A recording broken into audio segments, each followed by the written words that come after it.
Hola, ¿qué tal? Bienvenidos a Un Paso para el Alma. Esta semana nos toca la Parashá Bo del libro de Shemot. Este versículo introduce la sección de la Torah conocida como Parashá Bo, que abarca las últimas 3 plagas sobre Egipto: langostas, obscuridad y la muerte de los primogénitos.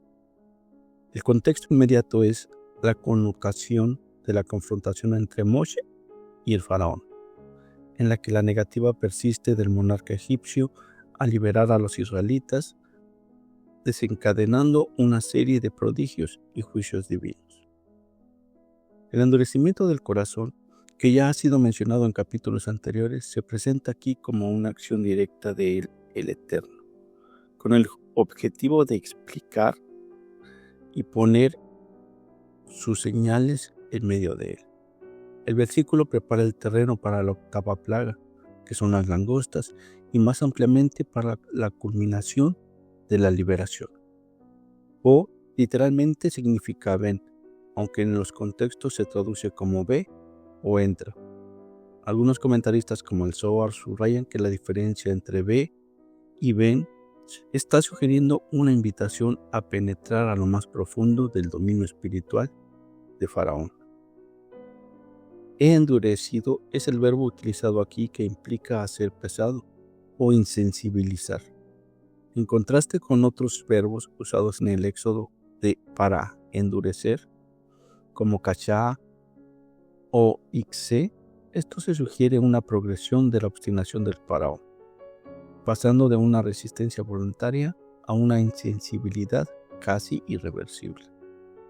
Mis señales, por otro lado, es el término ot, que en la Torah se puede referir tanto a milagros como símbolos, y aquí asocia esto pues a las 3 plagas restantes y a otros prodigios.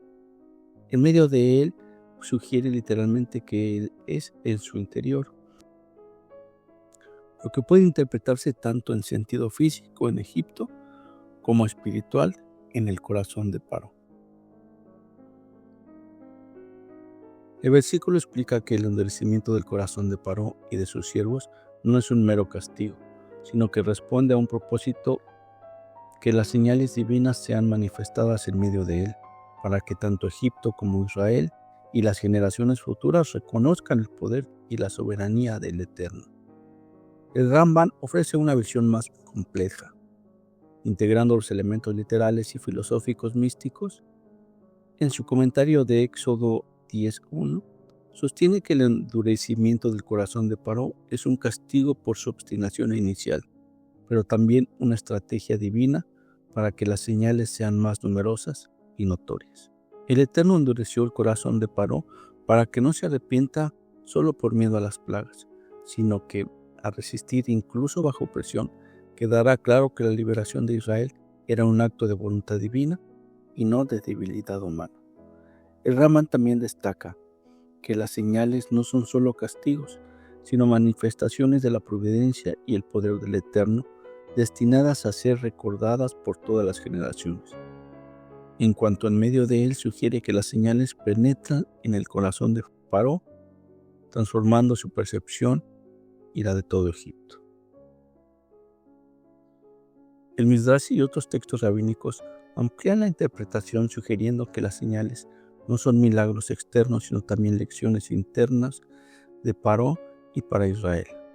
El endurecimiento del corazón se presenta como una adversidad sobre los peligros de la obstinación y la arrogancia, y las señales de recordatorios perpetuos de la intervención divina. El Midrash también explica cómo la dimensión generacional del versículo, destacando que las señales deben ser contadas a los hijos y nietos, estableciendo así la memoria colectiva de la redención y la fe del Eterno. En el Hasidismo, especialmente las enseñanzas del Baal Shem Tov y sus discípulos enfatizan la dimensión psicológica y espiritual de las plagas y las señales. Egipto y Misraim es interpretado como un estado de construcción interior y Paró como fuerza de ego y resistencia al cambio. Las señales son vistas como experiencias transformadoras que ocurren en medio de él, es decir, en el corazón y la psique del ser humano, El endurecimiento del corazón representa la tendencia a la insensibilidad y desconexión espiritual, mientras que las plagas son oportunidades para romper las barreras internas y abrirse a la luz divina. El hasidismo enseña que cada persona debe enfrentar su propio faraón interior, permitiendo que las señales divinas penetren en su corazón, conociéndolo a la liberación y la plenitud espiritual. Recordemos estas palabras del Hasidut, porque las veremos más adelante. Entonces, regresemos al principio. Moshe se presenta a Paró pidiendo que sea liberado el pueblo para ir a adorar al Eterno, cosa que Paró se negó diciendo que no conocía a ese Elohim o a ese Dios de Israel y no liberaría al pueblo.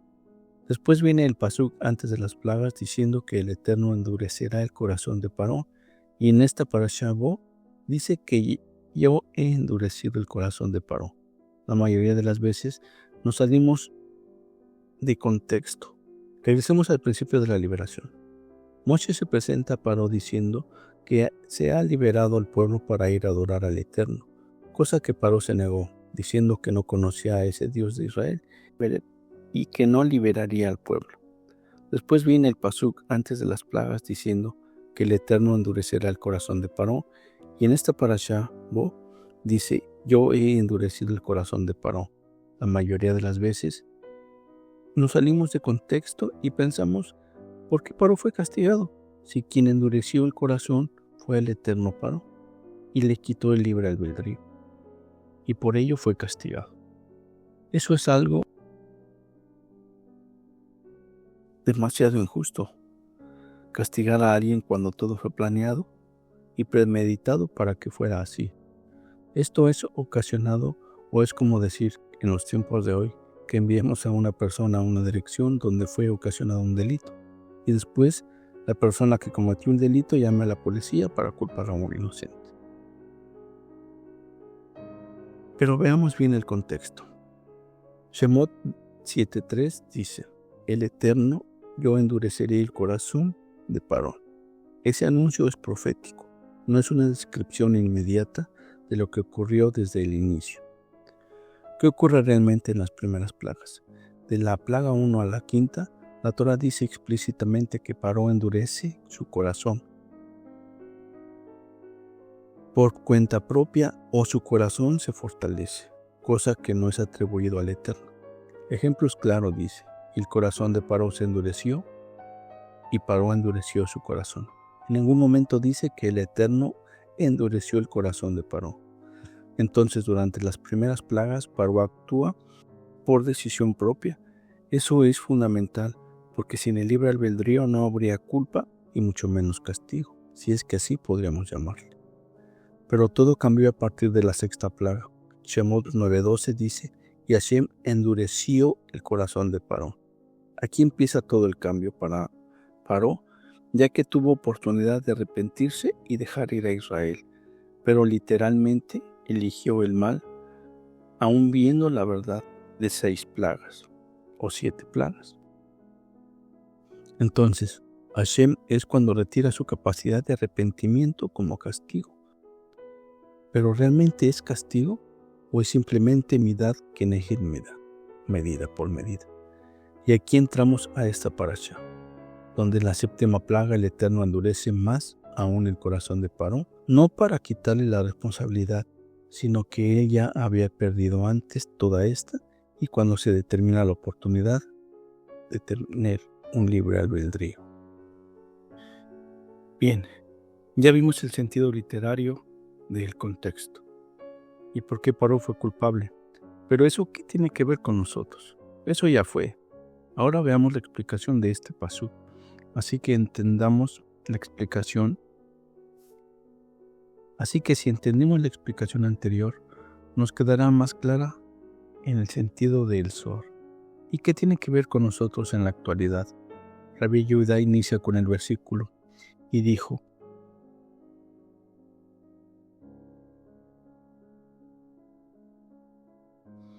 dichoso el pueblo que conoce la teruá, es decir, el pueblo que conoce los caminos del Eterno y sabe por qué el Eterno castiga y recompensa a través de los ángeles, siendo todo revelado ante él.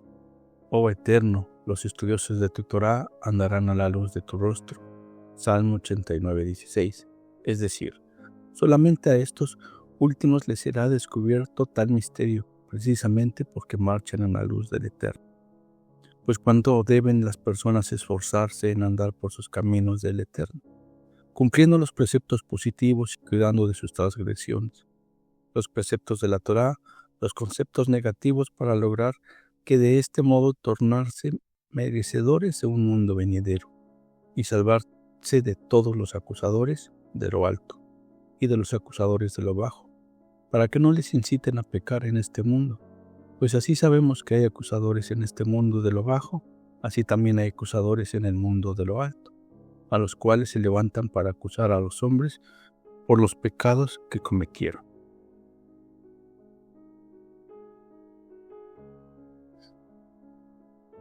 Ahora bien, entonces veamos qué es la teruá.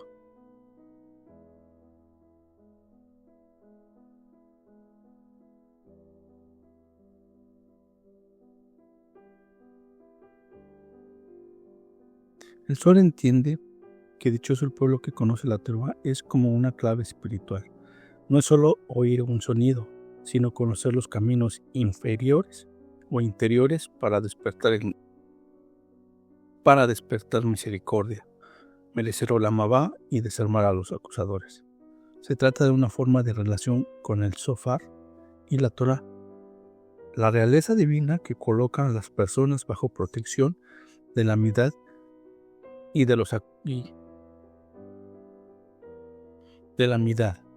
no del din o el juicio severo. Jajamín explican que Yodei Teruá no dice Tokei Teruá, los que tocan, sino los que saben, lo que significa que la Torá es como coronar al rey, despertar compasión y transformar juicios en misericordia. El Zohar y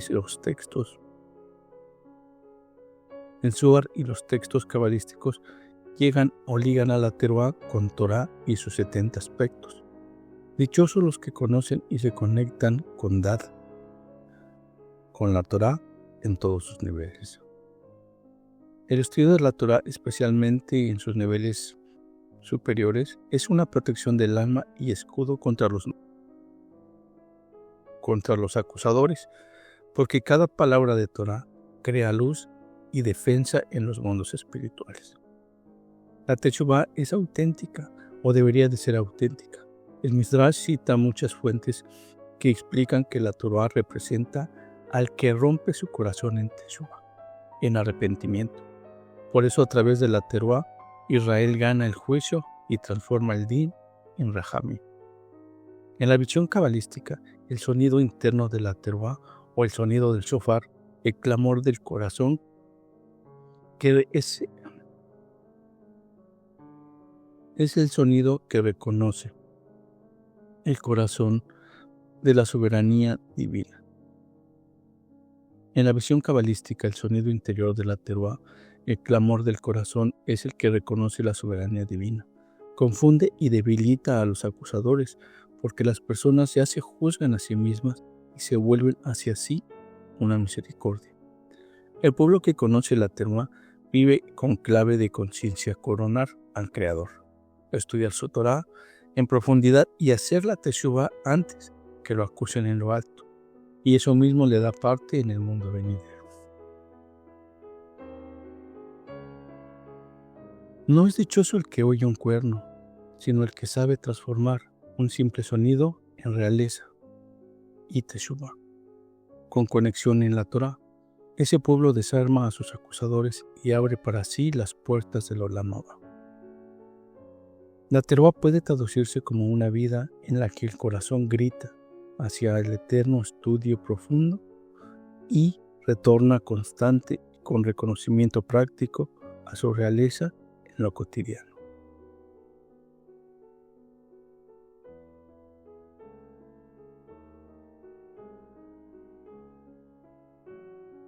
Entonces dice que para aquellos que cumplan los preceptos de la Torá y andan por el camino recto con temor a su amo, ¿Cuántos ángeles defensores se levantan para protegerlos? A ellos en lo alto, como está dicho. Si tuviese un ángel defensor entre 1000, que dijera el hombre su rectitud, es decir, si un ángel lo defiende a un individuo entre otros 999 que lo acusan, hallará amparo. Esto se aprende de lo que está escrito a continuación. Y lo agraciará y le dirá el ángel defensor, que lo libre de descender al sepulcro, pues he hallado rescate.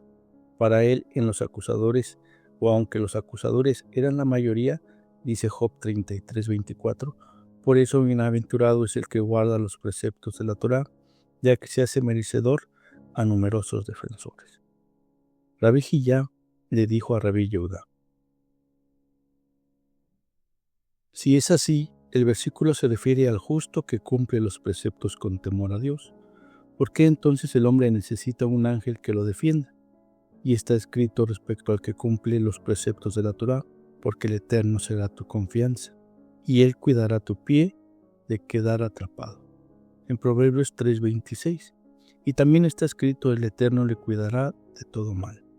Y si dices que necesita un ángel defensor en lo alto, esto no es así, pues el Santo bendito sea, ve todo,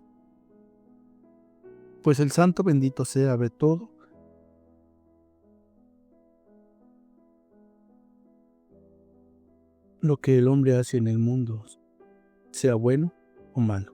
Y está escrito: ¿acaso el hombre se ocultará de un escondite y ya no lo veré? Dice el Eterno. En Jeremías 23:24. Siendo así, dado que el Santo bendito sea ve todo lo que sucede, ¿por qué se necesita un ángel que acuse o defienda al ser humano en lo alto? Rabbi Yehuda le dijo a Rabbi Hillá a modo de respuesta: ciertamente todo lo que dices es así, lo que has dicho, pero has de saber que incluso los justos o un justo íntegro tiene acusadores, tal como se aprende en el suceso de Job. He aquí que está escrito que el acusador de Job le dijo al Eterno: pero extiende ahora tu mano y toca su hueso y su carne, y verás si no blasfema contra ti, en tu misma presencia. Y Job dice: y está escrito, cuando tú me inclinaste contra él para que lo destruya sin causa, esto fue lo que para mostrar que el otro lado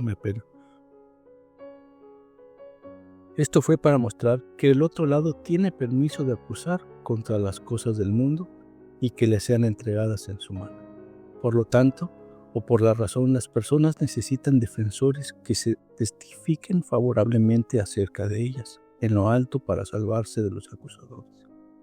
Y además considerar que todos estos asuntos son caminos ocultos ante el Santo bendito sea, y tú no eres apropiado para ir tras ellos, pues son decretos del Santo bendito sea, cuya razón y significado no son sabidos por los hombres, y las personas no tienen permiso de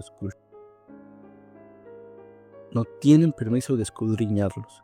Esto es así con excepción de aquellos hombres justos y merecedores de verdad, quienes conocen los misterios de la Torá y andan por el camino de la sabiduría para conocer esos asuntos ocultos de la Torá.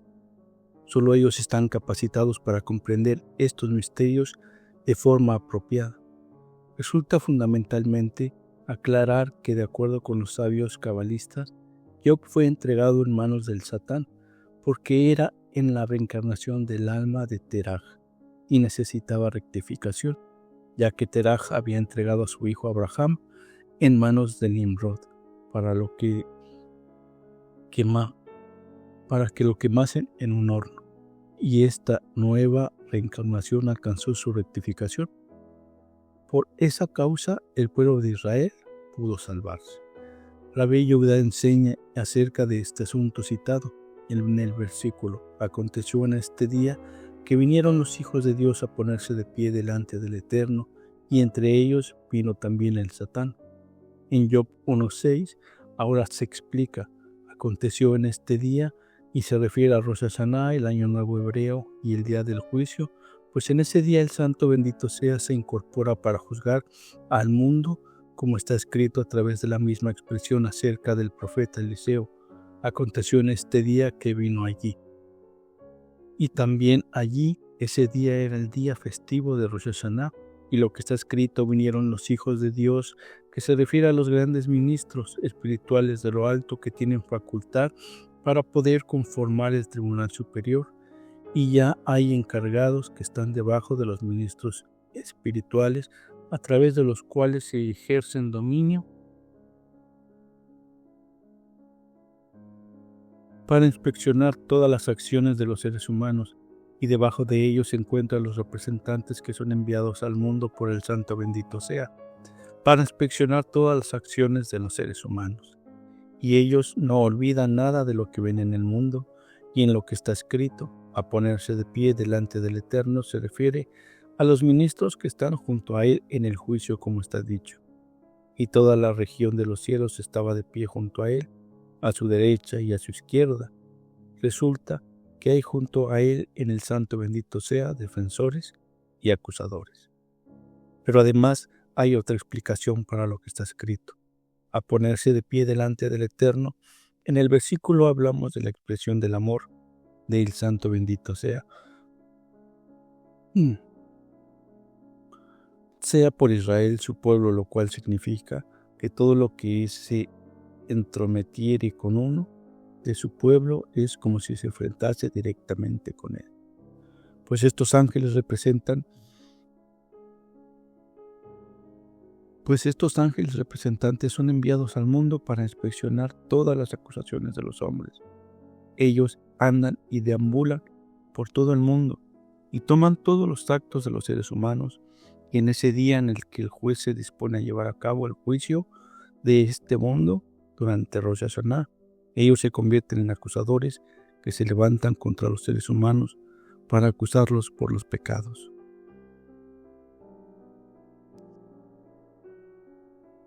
Entonces, ¿cuánto tiempo o cuántas veces tenemos nosotros para que no se nos endurezca el corazón y sea quitada la posibilidad del arrepentimiento?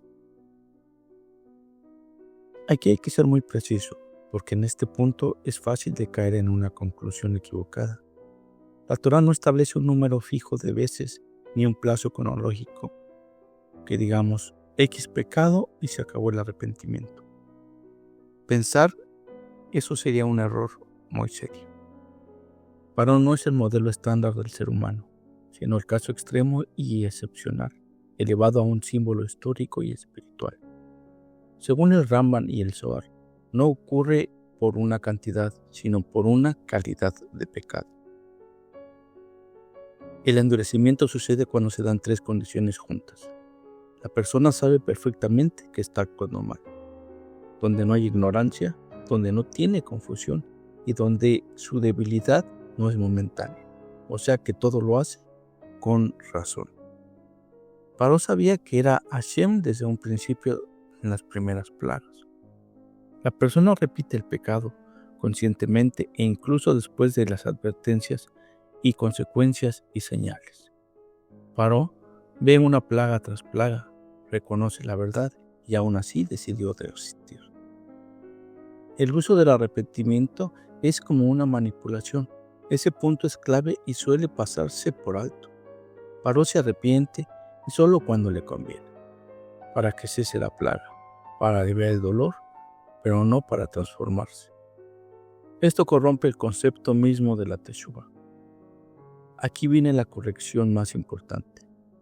No significa que Hashem diga, ya no te acepto. Significa que la persona pierde la sensibilidad inferior para querer cambiar. El corazón se vuelve insensible, la conciencia se apaga, la verdad deja de doler. Eso es un verdadero castigo. El Zohar y el Ramban coinciden en algo muy fundamental. Mientras una persona todavía se pregunta si está mal, mientras ésta siente culpa, duda o incomodidad, y mientras hace esa pregunta que tú estás haciendo, no se está endurecido, pero nunca se cuestiona a sí mismo, solo negocia. Tú en cambio estás examinando el límite y eso ya demuestra que no estás en ese estado. No hay un contador oculto.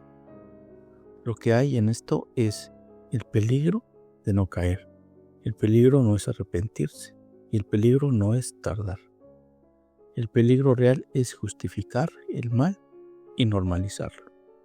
Cuando alguien dice así soy, no es tan grave. Dios entiende y luego cambia. Ya no se siente nada. Ahí comienza el endurecimiento.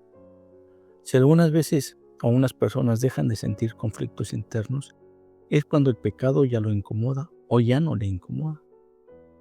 Y si es el mal, se vuelve una identidad. Entonces, no es que no pueda arrepentirse, es que ya no quiere. Y eso es el estado de paro. Hashem no cierra las puertas arbitrariamente. La persona la va cerrando desde dentro. El corazón no se endurece por pecar, se endurece por negar la verdad conscientemente. Moshe representa el Dad, la conciencia conectada con lo divino y la claridad que une el intelecto y la acción. Paró representa el cuerpo, sí, pero el cuerpo separado de Dad, un gobernado por deseo, ego y miedo. No es mente contra cuerpo, es mente contra el cuerpo sin mente.